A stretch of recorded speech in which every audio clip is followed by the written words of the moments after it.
लहान बाबाचा चाले कायदा,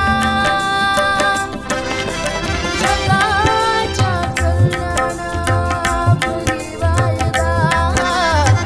लहान बाबाचा चाले कायदा, लहान बाबाचा चाले कायदा, जगाच्या कल्याणापुरी वायदा. भक्तांना सप्रेम जयगुरु. आज आपल्यासोबत अंजी मोठी जवळील पवनूर या गावातील एक लहानू भक्त आहेत. त्यांचं मूळ गाव समर्थांचं जे जन्मगाव आहे मंगरूळ दस्तगीर, ते त्यांचं सुद्धा एक मूळ गाव आहे. तर त्यांना आलेले समर्थ लहानूजी बाबांचे अनुभव त्या आपल्या लहानूजी अनुभवावर सांगणार आहे. काकू जय गुरु. जय लहानूजी बाबा. मोठं जय लहानूजी बाबा. सर्वात आधी तुमचं नाव सांगा संपूर्ण. ज्योती देवरावी सिरस्ता. मूळ गाव तुमचं मंगरूळ दस्तगीर. माहेर आहे ते. माहेर. बरं. तर तुम्हाला समर्थ लहानूजी बाबांचे जे काही अनुभव आले तुमच्या वाडवडिलांनी सांगितलेले किंवा तुम्हाला प्रत्यक्ष आलेले अनुभव थोडक्यात सांगा. आता महाराजाचं कसं घरापाशीच होतं, आमच्या मंदिर आहे. अच्छा. पेठ रघुनाथपूरमध्ये हो आहे. हो. तिथे बांधकाम जरी त्यांनी केलं तर ते करू नव्हते देत महाराज. बरं. तिथं त्यांचं भजन होतं. हो. आधी पण सांगत होते की 2 गोटे घेऊन महाराज तिथं भजन करत होते.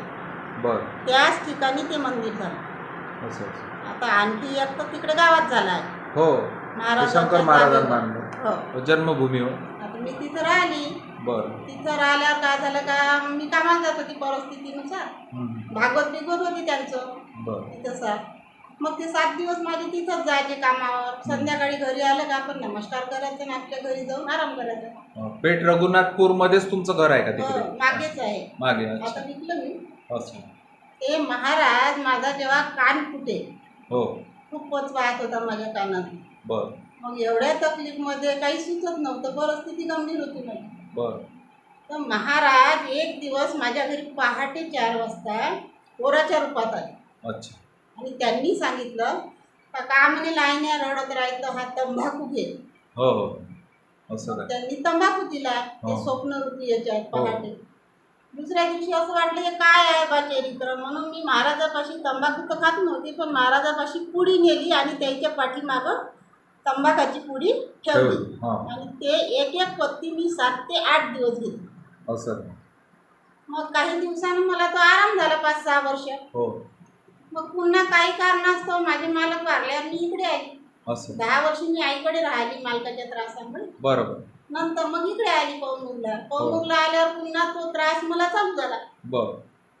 त्रास चालू झाल्यावर मग पुष्कळ वेळा मी असं दवाखाने हे ते केले, आराम काही पडला. पैसे नव्हते त्यावेळेस. हो.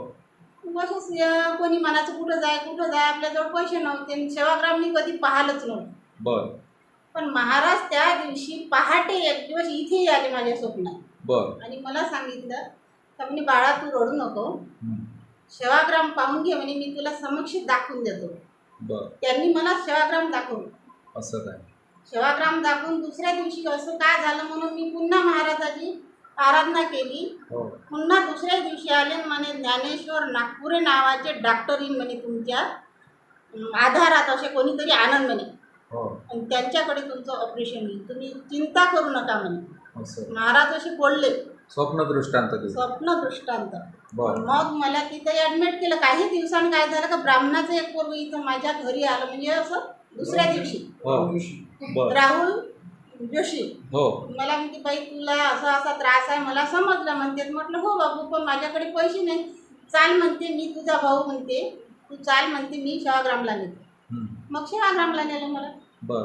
सेवाग्रामला नेल्यावर त्या डॉक्टरनी पाहिलं तर म्हणे 2 पडदे पूर्ण फाटून गेले आहे म्हणे, तुम्हाला खर्च खूप येतो. असं. मग त्या राहुल जोशी आहे तो म्हणे माझी बहीण आहे, हे तुम्हाला ज्या याच्यात परवडल तसं करा म्हणे.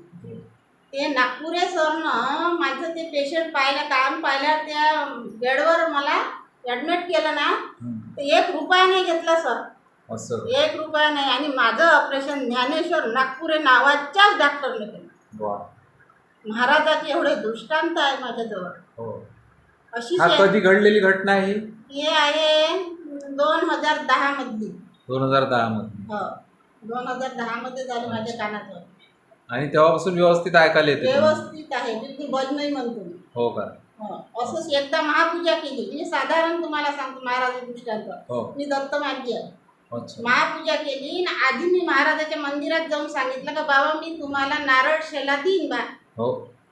पण नारळ शेला मी दिला नाही, भुलून गेली. हो. तेव्हा महाराज असे दृष्टांत पहाटे सकाळीच आले पोराच्या रूपात, स्वप्नात नाही. आणि त्या पोराने सांगितलं का म्हणे मावशी एक काम कर, नारळ शेला दिला नाही. मी म्हटलं बाबा मापाशी तर नारळ शेला नाही रे, आठवण नाही, मी लहाण्याचा भक्त होय म्हणे. तर तू नारळ शेला त्या कोणत्यात आहे तो पाय म्हणे. खरंच होता तिथं. तो मी नारळ शेला नेपर्यंत तो मुलगा गायब झाला. असे दृष्टांत आहे महाराज. 2-3 दृष्टांत दिले तुम्हाला गावात.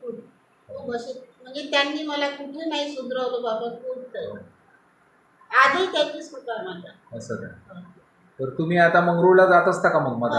आता गेली होती माझं. अच्छा, तिथे कोण राहते आता तुमचं नाते? माझी बहीण राहते, माझी असं भाऊ असं. राहते, मामा. असं हो का? तर काकू तुम्ही जे मंगरूळ दस्तगीर जे गाव आहे ते समर्थांचं जन्मभूमीचं स्थळ आहे. हो. सर्वात आधी पेठ रघुनाथपूरलाच बाबांचं मंदिर होतं. बाबांचं. आता शंकर महाराजांनी ती जागा घेतली हो, हो, आणि भुयार पडली हो, हो. आणि ती जागा घेऊन परत तिथे मंदिर बांधलं. आधी त्यांनी तिथे रूम काढली होती जुन्या जागेवर, भांडी कुळाच्या त्या जुन्या जागेवर. महाराजाची झोपडी होती तानाची. हो. त्या झोपडीमध्ये त्याला चांदीच्या पादुका सुद्धा भेटल्या महाराजाच्या. त्या जागेवर यांनी दुसरं काही रूम काढू का कोणतं अगाऊ. त्याच्यामुळे महाराज तिथं स्वप्नात जाऊन दृष्टांत दिले का माझी हे रूम अशीच ठेवा. कितीतरी दिवस अशीच होती गवताची. आता तर तुमच्या गावाचं आता ते मंदिर चांगलंच झालं आता. हो. प्रसिद्ध असं मंदिर झालं जन्मभूमी. हो. आणि आज तुम्ही जे काही अनुभव सांगितले हो. याबद्दल मी तुमचा फार फार आभारी आहो. जय गुरु. जय. जय लहानूजी. समर्थ लहानूजी महाराज की जय.